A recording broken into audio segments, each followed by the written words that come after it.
For us, what happened during the 9 months was the film industry went on strike. We did like 2 shoots when I was like 8.5 months pregnant. My first job back for the same project was the day before my son turned a month old. Make it work however it works that day. I don't like saying no to things. I wanted to feel like I could do it all. Giving yourself grace and like not being afraid to ask for grace.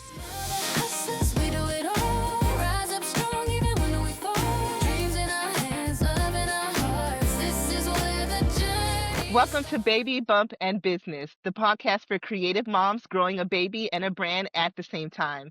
I'm your host, B. Troford Wilson, photographer, educator, and first-time mom-to-be, sharing the real unfiltered journey of pregnancy, entrepreneurship, and everything in between. Each week, I'll be joined by a fellow creative mom to talk about the beauty, the burnout, and the balance of it all. So let's get into it. Today's guest is Brittany Wages. Brittany is an Atlanta-based photographer, artist, mother, gardener, and community organizer. Her commercial work focuses on food, lifestyle, and portraits, and her personal work is always centered on human connections. Hi, Brittany. Welcome to the podcast. Hi, thanks for having me. Yes. So, as a full-time creative, married to a freelance creative, what was your initial thought process when you all were planning to start a family? It was just kind of I knew I wanted kids. My husband took some coming around, as we've grown up. We've been together, we've been married 5 years this fall. And I mean, really it just kind of came down to like, well, you just gotta leap. I there's there's never a good time. And even if right now seems like it's gonna be a good time, like there's no telling what's gonna happen in 9 months. Um, for us, what happened during the 9 months was the film industry went on strike. And my husband works in the film industry. So that was timing is out of your hands, really.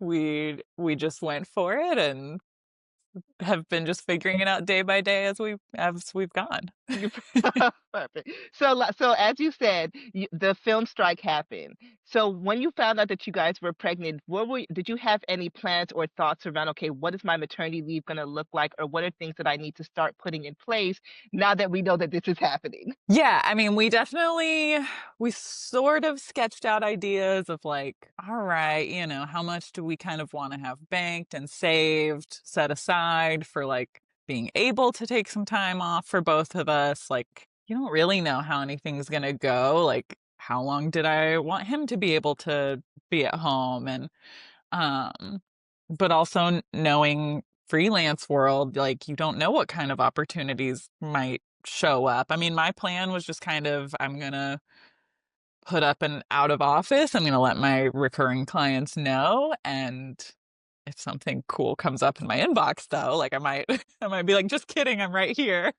So we were due mid-July, and I think my husband finished up working on some movies in like the end of May, basically. So we knew at least like we'd have a nice little stretch for him to kind of like be home and do like painting the nursery and just a lot of those like last minute pushes for things. And then right about that time was like the writer's strike took off, got going. So we're like, well, I guess you're home for a while either way.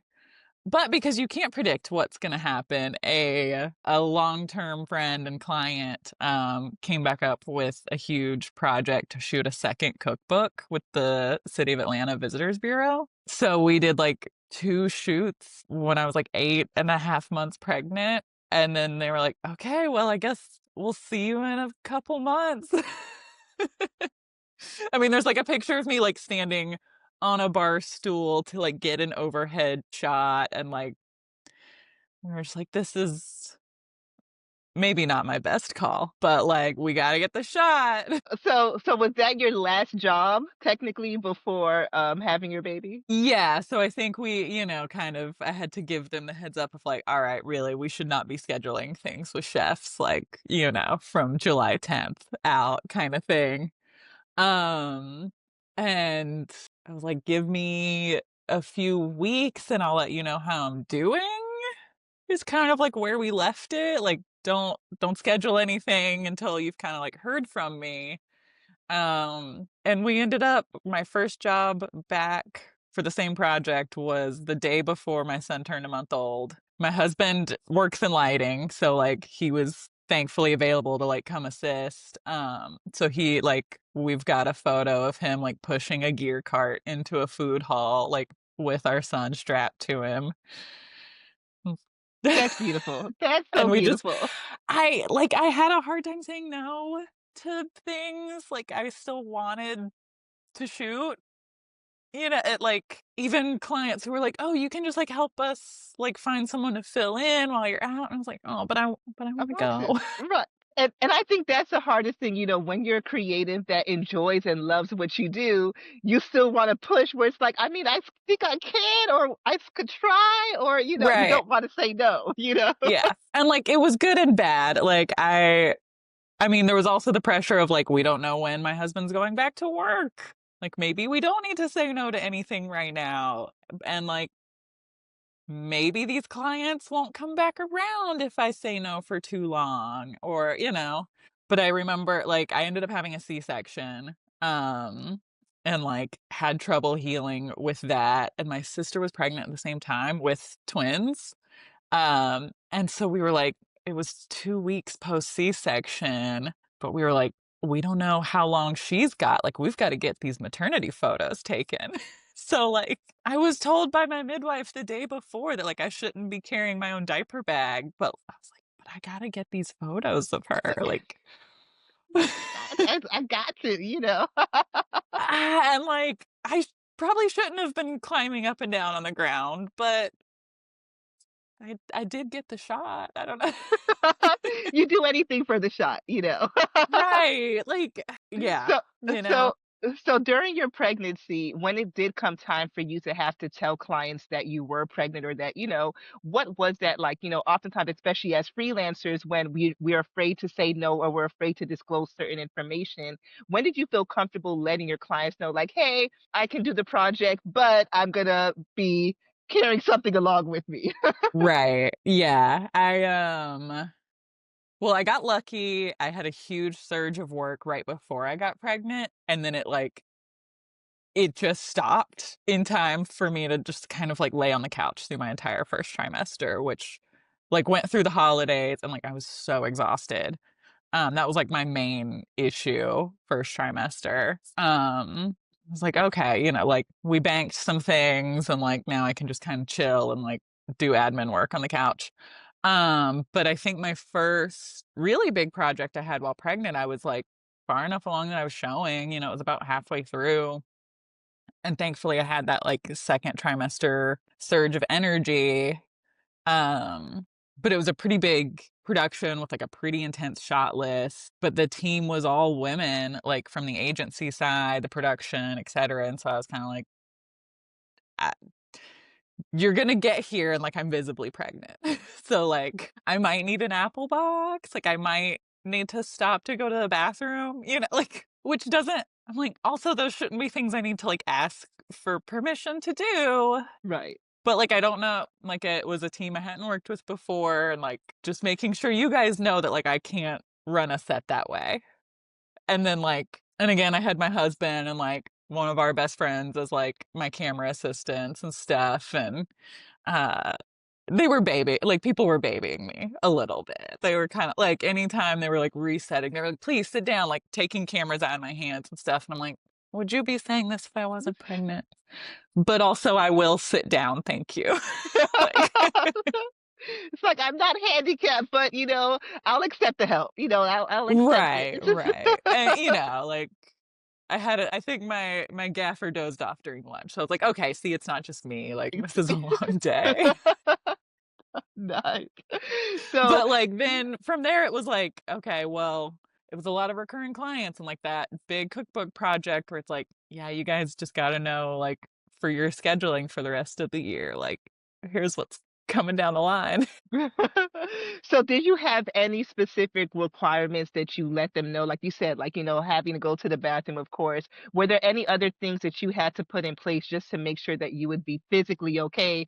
Because it's not easy, you know? Mhm. Not really. I mean, thankfully, like, and that's, I go in phases when my husband's on a movie full time or not, where like I can get really reliant on him as my first assistant. And then he gets back on a show, and I'm like, oh, wait, who does all these like, because he like, we're partners, it's like he knows my gear because it lives in his house. He knows exactly what I'm like thinking of next. He knows how I like to light. He knows what I want to drink, like he really does know all of it. And so I did get lucky that like as long as he was there, I knew all of that stuff was going to get taken care of, that like I could focus. And like, I mean, I just got really lucky with the people I worked with, that like everyone was chill and supportive and accommodating, and like it was really nice.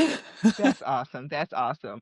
So going into, you said that you guys, I forgot when you said you went back into work afterwards was when you did your sister's maternity photos. So technically, yeah, Technically. 2 weeks after was the Okay. first time I like had to pick up a camera for someone else. Gotcha. And then when was your first client job after having? um 1 month, like exactly. Ooh, whew, and Yeah. how was that?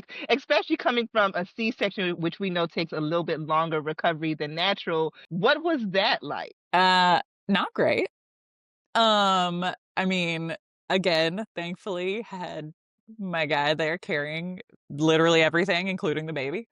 Um, and it was a little bit of like a fast-paced day. We were like trying to cover a bunch of different places in a food hall, and like nursing in between like different restaurants' time slots, and like it was overwhelming for sure. Like I was like, well, I know that chef is ready, but like also this baby is crying, and like we did all know the baby would be here. So like just just like to manage expectations, like we did know this was gonna happen. Right.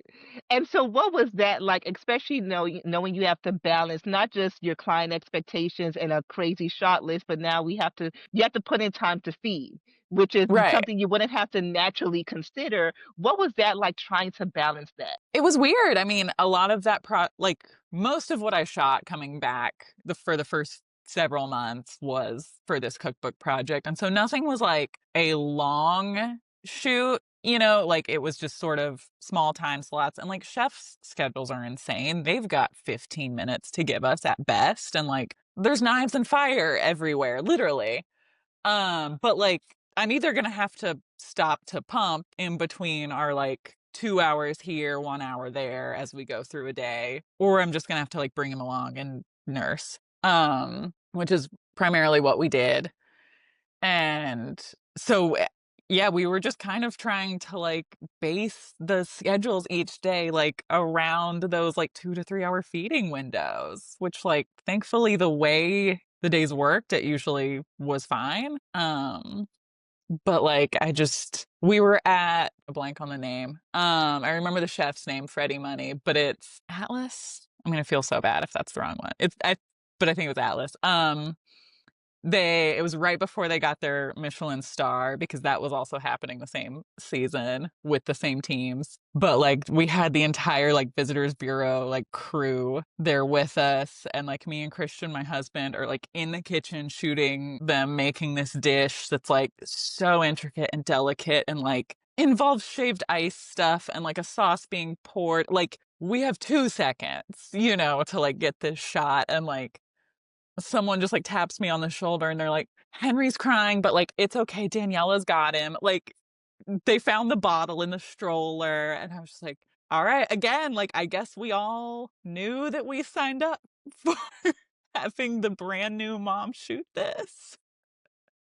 Like, we all knew the baby would be here. I think that same day, like, we came straight there from having to get a tongue tie, like, clipped. Like, it was a rough morning of like literally like holding your newborn baby while they like have a tiny surgery. And it was like so hard. And getting the shot that day was really hard. Like the dish was finicky. But I was like, all right, this is the village. Like there are four other moms back there passing my baby around because I'm the one who's got to do this right now.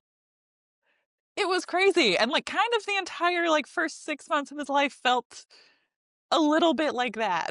So, how would you say for, like, the first 6 months, did he always come to set with you? Pretty much. Yeah, there were like a couple days that like my in-laws would be in town or, if they were visiting anyways or like we just had to go too far. Like I think the first time he stayed for a long shoot, um, we had like a full client day for a different project and he stayed with a friend who had started babysitting for us and I like ran home at lunch to like nurse and pump and like barely had time to like handle that in between the shot list anyways. But yeah, he got dragged around to like a lot of restaurants like for the first 7 or 8 months of his life basically. Woo! That sounds like a lot. I'm like You sweating know? Yeah, remembering so it, you know? it's like, "Oh, you did that, girl. You did that." Yeah, You know? yeah. I mean, there was like a clothing store e-commerce client I've had for like 10 years. Again, all moms and like grandmas in there on set and like I just like switched to sitting next to my husband. Like I had him take over shooting so that I could like nurse and just like direct him. It's like truly just make it work however it works that day. Right. And would you also attribute the trust that your clients have in you to be able to still be capable to do that even while you're balancing this new thing that's happening in your life? Well, for sure. I mean, all of my clients, like for the first 6 months or so, were long-term repeat clients that like I've built up that relationship with. That like if they said like, "Hey, we've got something. Are you up for it?" And I said, "Yeah," and they're like, "Okay, let us know what you need in order to be up for it." And sometimes that meant it was clients holding my baby. Sometimes it was just the schedule. Like somehow it worked. That's beautiful. Okay, now that does sound a little challenging, right? It's like, let's be honest, it is something different, especially when you've been doing this so long. You've built this reputation with all these clients. What would you say was the hardest adjustment for you? Would it be more mentally, emotionally, or physically? What would you say was the hardest adjustment while going through Mm. that transition? I think, I mean, I know for one thing, like it was hard because none of it like went kind of how I would have pictured. Like I don't know that I had like a set maternity length time in mind, but like in theory I would have done it the right way and like really let myself have time off. But also my plan was an unmedicated natural birth at the birth center. And that didn't work. And I had a C-section at Grady instead. So, like a lot of things just like and that's not unexpected. That's how my career as a freelancer goes is, like there's always something a bit out of your control. There's only so much you can plan for. But like I definitely had moments of frustration where like, why have I signed on to this much stuff? Like the expectations with clients are they've kind of maybe forgotten that I have to bring a baby and that like I had abdominal surgery 6 weeks ago and so there were definitely like moments where I was like, oh, maybe I have like said yes to too much for sure.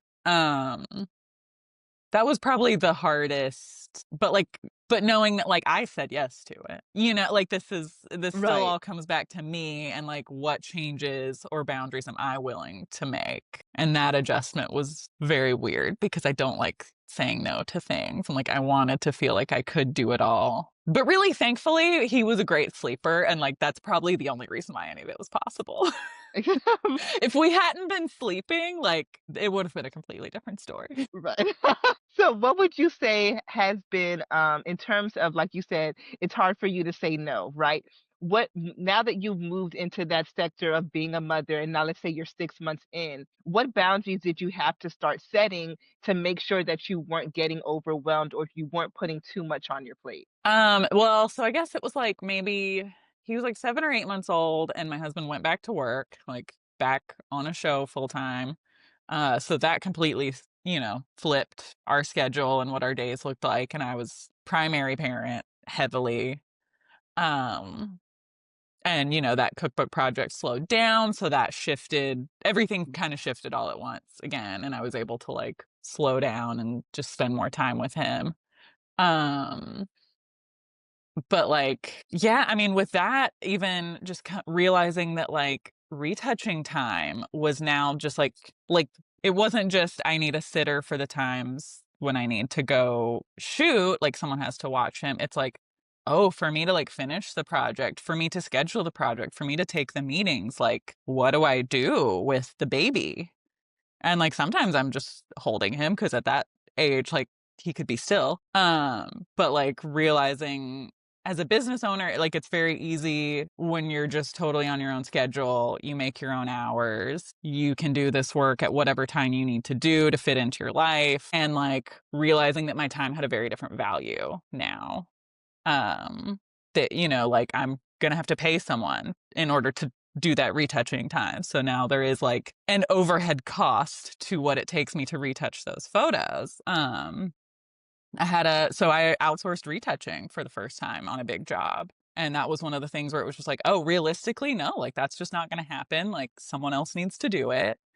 So it was a lot of delegating, really, was kind of figuring it out and being a lot more intentional. Like, I think it's very easy as a self-employed person to just kind of like, at least for me, to be very unfocused with my days if I don't like lock them in somehow, if there's not like a meeting or a client expecting me somewhere. But it was like, oh no, like you've got this nap time and that's it, girl.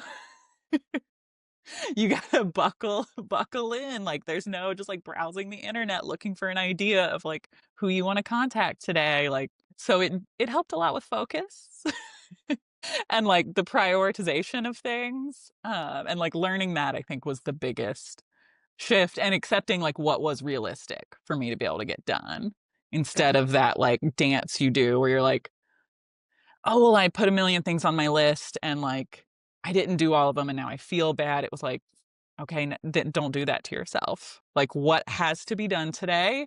How do you get it done?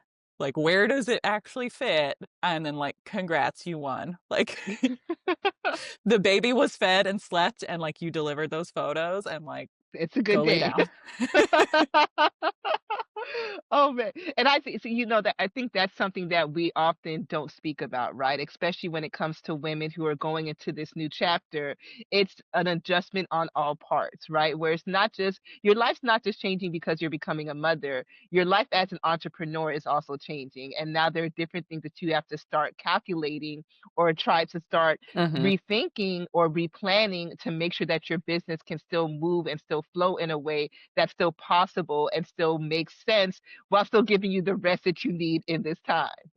Right. Yeah. Like, figuring out like what's realistic, and like which pieces do you actually care about? Like, I didn't care that much about the retouching. Like, that's not my favorite piece to handle. So, like, why am I going to fight to squeeze that in when I don't have to? Right. Now, did you at any point in this process, did you ever look for alternatives in terms of childcare? And if so, what did that look like? Um, I have to like give a shout out because like she appeared in the best possible moment.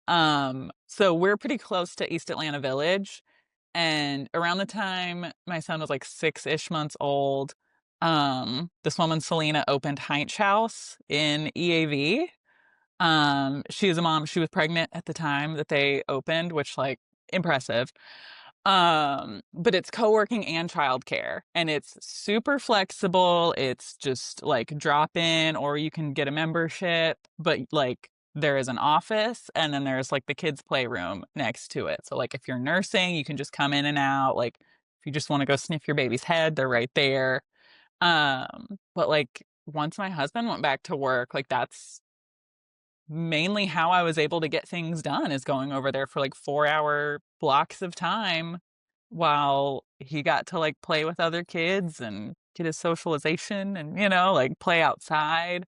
So they're incredible. Heinz House, like truly anytime I talk to especially other like freelance parents and they're like, co-working child care exists. I'm like, yes, and you should go. Like it saved us. I don't know what we would have done otherwise, truly. Like my family isn't far, but they're like an hour-ish away. So like figuring that out on just like longer shoot days is enough of a hassle, but like having that option of something flexible and that I can just fit in as I need I mean, we still use it all the time. That's beautiful. And I think, and even just one, that idea of being able to do a co-working and childcare, knowing I can come in, have some team meetings or client calls or get any Mhm. admin work done, and knowing that the child is being taken care of and I don't have to worry or stress about that. I think that's something that a lot of us as freelancers and as entrepreneurs, that's a worry or that's a concern Yeah. where it's like, how can I balance both? And if I'm trying to do this meeting at this time, but now the baby's awake and now I have to,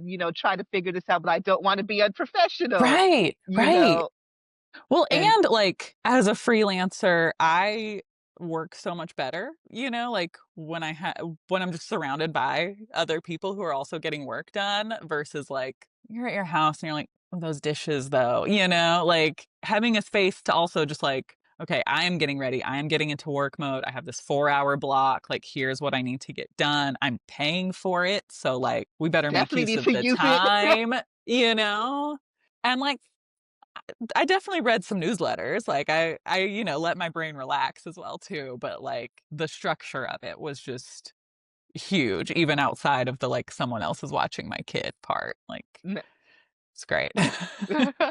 So now you've been able to go into the toddler season. Has anything or what changes happened that made it easier in terms of balancing your entrepreneurial life as well as being a mother? I mean, we're still shuffling between, like we had long seasons of my husband being on shows and like working a lot of nights. And so it's always kind of figuring out like, okay, now these 2 months are going to look like this. And like, then 6 months from now, like, we don't know what your schedule will look like and we don't know what this kid is going to act like. So it's just like quarterly reassessment.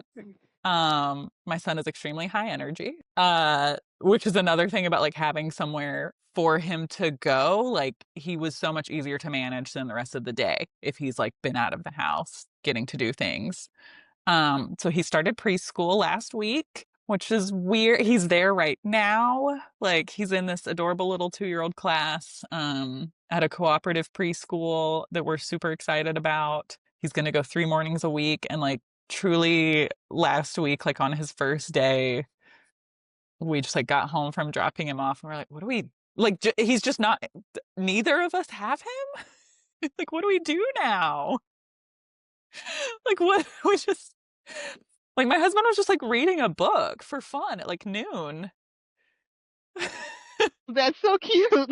It's incredible. Like, it's just the best feeling. And I miss him, but like, he's having so much fun, first of all. And then he like comes home and then he naps. And like, we had a full day, to like do things. And then like 2 days later, we got to do it again. And like, that's just our routine now. So I'm figuring that out. I'm like trying to understand, how this is gonna fit. And every week's a little different. Like tomorrow, my husband will be on set. So like, he's mine all day. He doesn't have school. But then like Thursday, like I'm off again. I get to go work.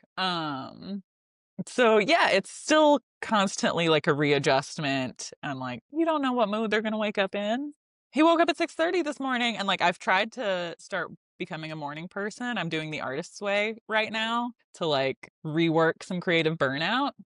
Um of probably just from like trying to exist as a mom in 2025 with a toddler. But so I'm working through that. I started waking up at like 6:30 in the morning, but like he senses that I'm awake no matter how silent I am, like doing my journaling. So you try to come up with systems and like sometimes they work and sometimes they don't. And I That's think how we're doing with a right. toddler. And even as again, like you said, with both of you guys being freelance creatives, every day is different. It's not like someone who has a set 9 to 5, so they know what their week is going to look like. They know what Hmm. the year is going to look like. It's literally every day can look different, and trying to readjust for that, and trying to. There's no. It's hard to create a routine when it looks like that. Yeah. It's hard to create a system when it's like, okay, I'm on set all day. Oh, he's on set all day, and now, or we're both on set this day. So Hmm. what does that routine look like? And that, I know that can seem challenging for a lot of people who may be in a similar field or a similar mindset. So what would you say for any woman who's going through that, where her and her spouse are a freelance creative, what tip would you give them that has helped you maintain understanding that it's okay to not have a set routine and it's just okay to just go with the flow because that's really what it is? I mean, it does make it easier in a lot of ways, like because we're used to having to like pivot and readjust and adapt to a new thing, then like it becomes a really good skill to have then when it's like, oh, just kidding, he doesn't nap anymore, or like, like we're always kind of ready to be like, all right, let's reassess what's the new plan, and like you don't get too attached to the plan because who knows what's gonna happen in 2 weeks when he's got a new tooth. I don't know. So like leaning into that as a skill that you have that like you've built up for however long you've been running this business or whatever, your career path looks like, that's done that. But then on the other hand, knowing like, okay, but like if we don't have some sort of rhythm, like if we don't find like during a slow week and it's like, oh, buddy, we haven't left the house in like 3 days. Like no wonder we're both freaking out a little. So like still trying to like look ahead as far as you can and like, all right, there's nothing on the calendar right now. Like that's where something like Heinz House that's really flexible comes in, where it's like, all right, real quick, we can go do that Monday. If a client calls, I can move that to another day that week. Even coming down to like building in some outside time so that then like he'll play independently while I like answer some emails. Just kind of like looking as far ahead as you can with the information you do have and like build in what you can in a way that feels realistic. I That's a mean, my good one. calendar looks slammed full, and I even have blocks on there for like, I'm out of pocket this time. This is dinner and bedtime. And then I'm going to have to reset the house afterwards. And like, just know you're not going to get anything else done, but like learning, I can't really put things back to back because you don't know what's going to happen in between. And like, you got to have flex room on all of it. And like I didn't really accept that about the way I work until I had a kid that like it had to work around too. Mm. So it's made me do a lot better job of like understanding what actually is sustainable and doable and like able to prioritize the things. Beautiful. And I think even like you said, it's hard sometimes to think about being flexible until you're put in a position where you have to start being flexible in your life and being understanding. And like you said, you may not no longer be able to do the back to back because something can come up, or you just may need to rest. You may just need to Hmm. have time to reset for yourself or need time with your child. So I think that that's beautiful. So in closing, if you can give one piece of advice that you've learned through this journey, I know there's a lot of advice, but if you could just give one for a woman who's about to go through this next phase or this next chapter in their life, what would you say would be that saving grace for you? That's funny that you just called it like a saving grace because, like, I feel like just giving yourself grace and like not being afraid to ask for grace, like, it has just completely shifted my perspective on like, if I